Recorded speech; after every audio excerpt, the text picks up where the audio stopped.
ಬೆಂಗಳೂರಿನಲ್ಲಿ BMTC bus ಬೆಂಕಿಗೆ ಆಹುತಿಯಾಗಿದೆ. ಮೆಜೆಸ್ಟಿಕ್ನಿಂದ ಕಾಡುಗೋಡಿಗೆ ತೆರಳುತ್ತಾ ಇದ್ದಂಥ ಬಸ್ ಎಚ್ಎಎಲ್ ಗೇಟ್ ಬಳಿ ದಗದಗಿಸಿದೆ. ಬೆಳಗಿನ ಜಾವ 5:15ಕ್ಕೆ ಎಂಜಿನ್ನಲ್ಲಿ ಹೊಗೆ ಕಾಣಿಸಿಕೊಳ್ಳುತ್ತೆ. ಅಲರ್ಟ್ ಆಗಿರುವಂಥ ಬಿಎಂಟಿಸಿ ಡ್ರೈವರ್ ಹಾಗೆ ನಿರ್ವಾಹಕ ತಕ್ಷಣವೇ ಬಸ್ನಲ್ಲಿದ್ದಂಥ 75 ಪ್ರಯಾಣಿಕರನ್ನ ಕೆಳಗಿಳಿಸ್ತಾರೆ. ನೋಡ್ತಿದ್ದಂತೆಯೇ ಇಡೀ ಬಸ್ ಬೆಂಕಿಗೆ ಆಹುತಿಯಾಗಿದೆ. ವಿಷಯ ತಿಳಿದು ಸ್ಥಳಕ್ಕಾಗಮಿಸಿದ ಅಗ್ನಿಶಾಮಕ ದಳ ಸಿಬ್ಬಂದಿ ಬೆಂಕಿ ನಂದಿಸಿದ್ದಾರೆ.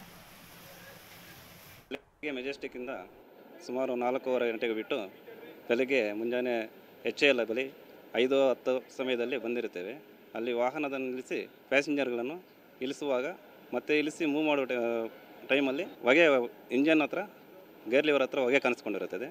ನಾನು ಹೊಗೆ ಕಾಣಿಸ್ಕೊಂಡಿದ್ದ ತಕ್ಷಣ ಇಮಿಡಿಯೇಟ್ಲಿ ನಮ್ಮ ನಿರ್ವಾಹಕರಿಗೆ ತಿಳಿಸಿರುತ್ತೇನೆ, ಸರ್ ಈ ಥರ ಹೊಗೆ ಬರ್ತಾಯಿದೆ, ಪ್ಯಾಸೆಂಜರ್ನ ಇಳಿಸಿ ಅಂತ. ಇಮಿಡಿಯೇಟ್ಲಿ 2 ಡೋರನ್ನು ಓಪನ್ ಮಾಡಿ ಅವ್ರನ್ನ ಸುಮಾರು ಒಂದು 60ರಿಂದ 70 ಜನ ಪ್ಯಾಸೆಂಜರ್ ಇರ್ತಾರೆ.